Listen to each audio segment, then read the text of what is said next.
வணக்கம் மாணவர்களே. This is your all about English.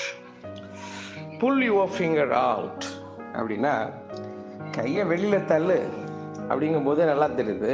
எதுக்காக?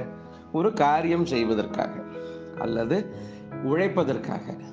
இதை உருவகமாக கொண்டு ஒரு இடியமேட்டிக் எக்ஸ்பிரஷனாக இதை ஃபார்ம் பண்ணியிருக்காங்க.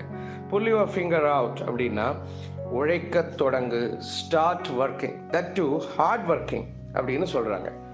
உதாரணத்துக்கு, the students have to pull the finger out if they want to pass the exam creditably.